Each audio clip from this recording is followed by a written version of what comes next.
तो हाय। एनडीए के प्रिपरेशन में सबसे ज़्यादा ज़रूरी होती है बुकलेट्स। किसी भी एग्ज़ाम के लिए सबसे ज़्यादा भी इम्पॉर्टेंट जो चीज़ होती है वो बुकलेट्स ही होती है। एनडीए के पहले अटेम्प्ट में मैंने ये बुक्स मंगाई थी जो कि फ़िज़िक्स वाला से हैं। आज मैं इनका आपको रिव्यू देने वाला हूँ। ये बुक्स आपको परचेज़ करनी चाहिए, नहीं करनी चाहिए, क्या प्रोसेस है क्या नहीं है, कितनी बुक्स ये रिलेवेंट हैं कितनी नहीं है, इसके बारे में हम डिस्कस करेंगे। लेकिन हम इसके बारे में डिस्कस करें उससे पहले हमें ये सबसे ज़्यादा जान लेना ज़रूरी है कि हर एग्ज़ाम सेम नहीं होता। हर एग्ज़ाम आपसे कुछ स्पेसिफिक चीज़ें मांगता है। अगर आप यूपीएससी आईएएस एग्ज़ाम के बारे में बात करेंगे तो वो आपकी नॉलेज ज़्यादा चेक करता है। इसीलिए उसमें जो आपका पेपर होता है वो कुछ अप्रॉक्सीमेटली 1700 के आसपास होता है और इंटरव्यू 275 का होता है। अगर आप उसमें इंटरव्यू में सबसे गंदा भी स्कोर करते हो तो 50 से 60 नंबर मिल जाएंगे। अगर आप रिटर्न में आपका जो एग्ज़ाम होता है उसमें आप बहुत ज़्यादा अच्छे कर लेते हो, 950 नंबर तक आप ले आते हो, तो आपका मेरिट में नाम आ जाएगा। आईएएस आईआरएस कोई ना कोई रैंक आपको अच्छे से मिल ही जाएगी। नीट ये देखता है कि आप कितनी चीज़ों को याद रख पाते हो।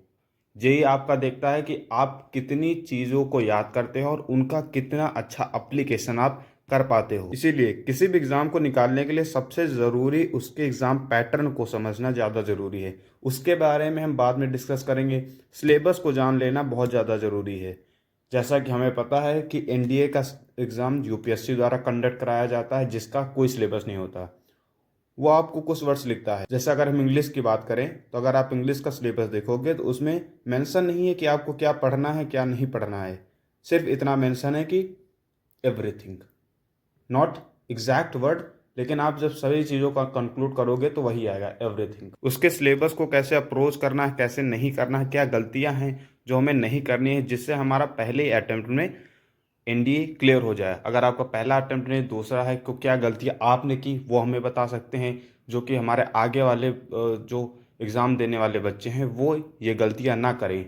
हम भी सीख सकें, आप भी सीख सकें और एनडीए दूसरा 2025 का एग्ज़ाम अच्छे से अच्छे मार्क्स से निकाल सकें। तो मैंने ये 3 बुक्स मंगाई थी, मैथ्स की, इंग्लिश की और जनरल साइंस की।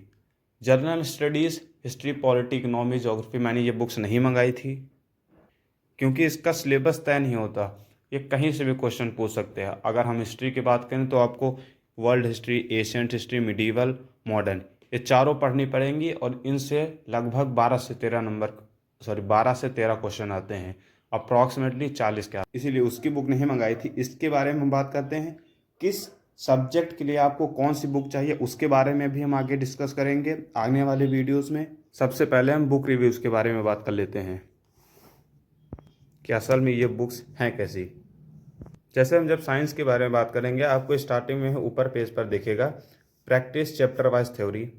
थ्योरीज में है आपकी एग्जाम्पल सॉल्व्ड हैं, एक्सरसाइजेस हैं, पीवाईक्यू हैं, डेट्स तक और लास्ट 5 ईयर के क्वेश्चन पेपर्स हैं। हम आगे अगर खोलते हैं इसको तो वही थोड़ा दिखा होता है। ये कुछ इसके फीचर्स होते हैं, ये पब्लिश डेट वेट सारी हैं। यहाँ पर इनका एग्ज़ाम पैटर्न लिखा होता है, आप देख सकते हो। ये हमारा इनका सिलेबस लिखा हुआ है, क्या क्या सिलेबस है क्या सिलेबस नहीं है। ये कुछ 5 साल के रिव्यू हैं, किस तरह से आए हैं किस तरह से नहीं आया।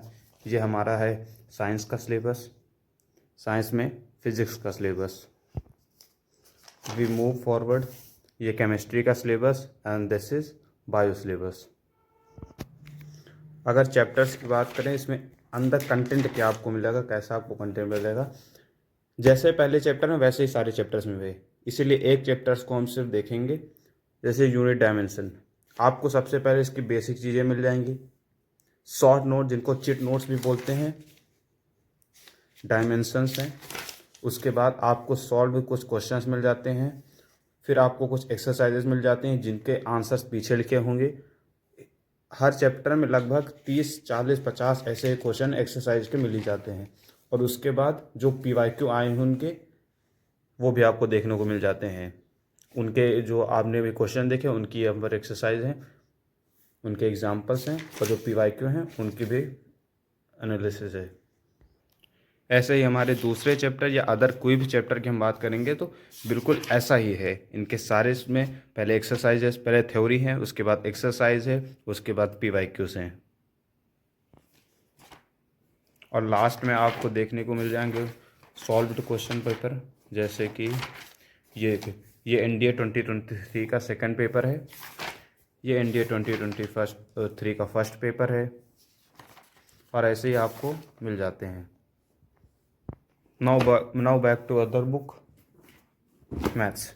अगर हम मैथ्स के बारे में बात करें, वही इनका सिलेबस है, वही इनका कंटेंट है, वही जो आपको भी बताया अगले वाली बुक में, वैसा ही सारी चीज़ें हैं इनकी। आप देख लीजिए, पढ़ लीजिए। इनका चैप्टर वाइज वेटेज है, किस चैप्टर से कितने क्वेश्चंस आते हैं। यू कैन सी, स्क्रीनशॉट आप ले सकते हो। ये सिलेबस इनका पिछले 5 ईयर्स के इनके क्वेश्चन पेपर्स हैं। इसमें भी हम एक चैप्टर्स को देखेंगे, उसके बाद उसका जैसे एक चैप्टर है वैसे ही में सारे चैप्टर हैं, उसीलिए एक चैप्टर किसी को हम देखेंगे। रैंडम खोल लेते हैं, जैसे कि हमारा ITF आ गया, इन्वर्स ट्रिग्नोमेट्री फंक्शन। इसकी जो चिट नोट्स हैं वो आपको देखने को मिल जाएंगे, जो प्रॉपर्टीज़ हैं, जो फॉर्मूलेस हैं वो आपको देखने को मिल जाएंगे। उसके बाद ये 12 जो प्रॉपर्टीज़ हमारी होती हैं ITF की, वो प्रॉपर्टीज़ हैं। उसके बाद आपको सॉल्व्ड क्वेश्चन मिल जाएंगे, इसमें 7 है। उसके बाद एक्सरसाइजेस 34 एक्सरसाइज 32 क्वेश्चन हैं एक्सरसाइजेस के, और PYQs के 18 क्वेश्चन हैं अप्रॉक्सीमेटली। अगर इसको हम कंक्लूड करते हैं तो 50 के आसपास क्वेश्चन हैं इसके। और जैसे उस बुक में था साइंस वाले, उसी तरह इस बुक में भी 2023 के second paper,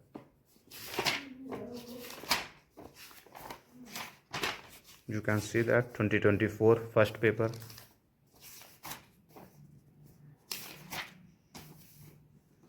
now back to our third book, English में भी आपको सारी चीज़ें वैसी मिल जाएंगी जैसे कि अगली बुक्स में मिली थी। जैसा आपको अगली बुक्स में देखने को मिला वैसे ही सारी चीज़ें हैं। Practice question, theory, solved questions, PYQs, practice question, chapter wise analysis, 5 year question papers. इसके अगर हम सिलेबस के बारे में बात करें,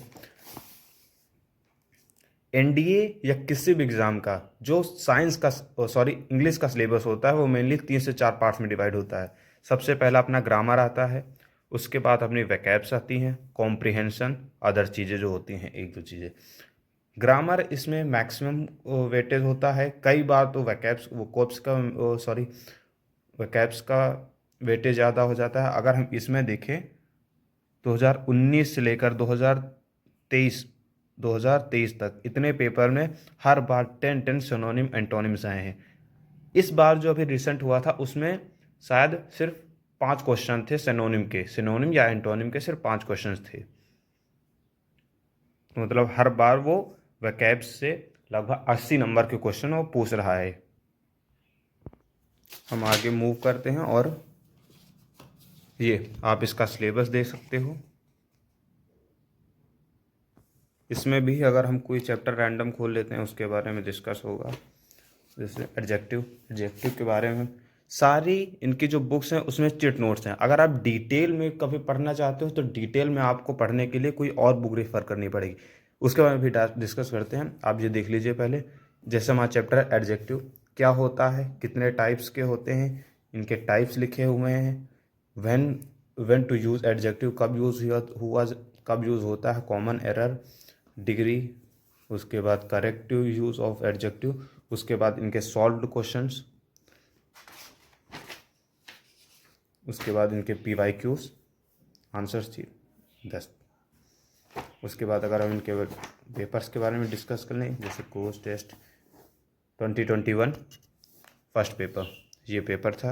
आप you can see that 2 paper 2021, 1 paper 2022, 2023 paper number 1। अब अगर हम ओवरऑल डिस्कस करें, क्या आपको ये बुक्स चाहिए, क्या आपको बुक्स लेनी चाहिए या नहीं, मैं 2 चीज़ें बताऊंगा। अगर आपकी प्रिपरेशन 1% की भी नहीं है, आप बुक लेना चाहते हैं सच में, तो इन बुक्स को तुरंत अभी मत लीजिएगा। कुछ ऐसी बुक्स लीजिए जिसमें डिटेल में डिस्क्राइब किया गया हो, डिटेल में पढ़िए। उसके बाद अगर चिट नोट्स के लिए आप यूज़ करना चाहते हैं तो इनका यूज़ कर सकते हैं। क्वेश्चंस के लिए आप चाहते हैं तो इन बुक्स का यूज़ कर सकते हैं। मैथ्स में हर चैप्टर के लगभग इनके पास 40 से 50 क्वेश्चन है। अगर हम ओवरऑल मिला लेते हैं तो लगभग वो 60 से 70 के आसपास चले जाते हैं। और एक चैप्टर से अगर हम 60-70 यहाँ से कर लेते हैं, प्लस अगर एनसीईआरटी कर लेंगे, हर चैप्टर से 100 क्वेश्चन हो जाते हैं। उसके बाद जब हम पीवाईक्यूज लगाएंगे, अदर चीज़ें करेंगे, तो अप्रॉक्सीमेटली हमारी 140-150 क्वेश्चंस हो जाते हैं हर एक चैप्टर से। मैथ्स में अगर इतने क्वेश्चन हो जाते हैं तो इनफ है, आप मतलब एग्ज़ाम अच्छे से तो निकाल सकते हो।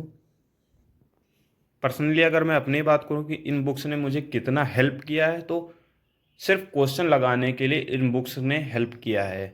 अदर चीज़ों के लिए मैंने बुक्स का फेवर नहीं लिया था ज़्यादा, ऑनलाइन रिसोर्सेज के लिया था। अदर बुक्स मैंने मंगाई भी नहीं थी, मेरे पास ज़्यादा समय था, इसलिए इनको बुक मंगा लिया मैंने। रिसर्च करने का समय नहीं था कौन सी बुक सही है कौन सी नहीं है, लेकिन इस समय है कि कौन सी बुक सही है, हमें रिसर्च करेंगे, आपको बताएंगे। आपके अगर दिमाग में कोई बुक्स हैं जो सच में जेन्युइन हो, अच्छे हो, या आप अभी रिपीटर हैं जिन्होंने एक दो बार एग्ज़ाम दे चुके हैं, जो समझते हैं कि बुक्स कौन सी रेलेवेंट होंगी, वो आप कमेंट में बता सकते हैं। हमारे और भी जो लोग हैं वो वहाँ से रेफरेंस ले सकते हैं। And I am saying again, आपका टारगेट कम से कम 600 मार्क्स रखिएगा। 600, 650, 600, 650, इससे छोटा टारगेट मत रखिएगा। अभी आपके पास समय है। सिर्फ आपके हाथ में रिटर्न मार्क्स होते हैं, रिटर्न मार्क्स आपके हाथ में होते हैं, और कोई भी मार्क्स आपके हाथ में नहीं होते हैं। एसएसबी के मार्क्स आपके हाथ में नहीं है, कितने आपको मिलेंगे कितने आपको नहीं मिलेंगे वो आप नहीं जानते हो। एसएसबी में सिर्फ हम अपना बेस्ट दे सकते हैं, कितने मार्क्स में मिलेंगे कितने मार्क्स में नहीं मिलेंगे वो हमारे हाथ में नहीं, वहाँ पर ऑफिसर्स के हाथ में है। हमारे हाथ में रिटर्न है, जितना हम रिटर्न में अच्छा करेंगे। अगर हम 600 मार्क्स इसमें ले भी आते हैं और हम अगर वहाँ ज़्यादा कुछ नहीं कर पाते, अगर मिनिमम से मिनिमम सबसे अगर हम लोग गिरे होंगे तो 400 मार्क्स तो मिल ही जाएंगे। अगर 400 मार्क्स मिल गए, आपका मेरिट में नाम फिक्स है। मेरिट में नाम फिक्स है और अच्छी खासी रैंक पर फिक्स है। आपको कॉल लेटर तो आ ही जाएगा। बिलीव करना, मज़े में मत ले लेना। एनडीए का पेपर है, आप सर्च कर लो, दुनिया का सबसे टफेस्ट एग्ज़ाम्स में से एक है। 4th या 5th वर्ल्ड टफेस्ट एग्ज़ाम है। आप दुनिया के सबसे टफेस्ट एग्ज़ाम में बैठने वाले हो और उसको क्रैक करने वाले हो। बिलीव करो, खुद पर भरोसा करोगे, अचीव कर लोगे। खुद पर भरोसा नहीं होगा, बाहर हो जाओगे पहले ही। यहाँ पर कोई सिंपत्ति दिखाने के लिए आपको नहीं बैठा है। आप अच्छे दिमाग से नहीं हो, आप थोड़ा बैकग्राउंड आपका सही नहीं, तो चले जाओ। कोई बोल देगा आप चले जाओ मैं पीछे रह जाता हूँ, ऐसा कुछ नहीं होता। यहाँ सब एक दूसरे की लड़ते हैं। मैं एक चीज़ हमेशा बोलता हूँ, ये दुनिया एक जंगल है, यहाँ खुद को जीने के लिए दूसरे को मारना पड़ेगा। मारना इन द सेंस आप उसको नीचे गिराइए, ये सारी चीज़ें मत कीजिए। हमारा टारगेट एनडीए है, उसके साथ साथ एसएसबी भी है। अगर हम रिटर्न में अच्छा कर लेते हैं और हमारे दिन में ये होता है कि सामने वाले को हम एसएसबी में ऐसा कर देंगे वैसा कर देंगे, तो वो बाहर होगा या ना होगा, हम लोग ज़रूर बाहर हो जाएंगे। इसीलिए हमको कंपटीशन ख़त्म करना है, लेकिन कैसे? अपने आप को और बेटर करके, ना कि सामने वाले को और नीचे गिरा के। और सच बोल रहा हूँ, जब आप एग्ज़ाम देकर निकलोगे, 14 को एग्ज़ाम, 14 सितंबर को एग्ज़ाम दे के आप निकलोगे, अगर आपने पढ़ा होगा बहुत खुश होगे, अगर नहीं पढ़ा होगे बहुत रोगे। जब आपका ड्रीम टूटता है, जब आप किसी चीज़ को दिलो जान से चाहते हो और ना मिले, बहुत ज़्यादा। इसीलिए अपने दिमाग को डेवलप करो, साइंटिफिक टेम्पर को डेवलप करो। कंपटीशन नहीं चाह रहा है, कंपटीशन नहीं चाहिए हमें, कोलैबोरेशन चाहिए। साथ मिलकर आगे बढ़ेंगे।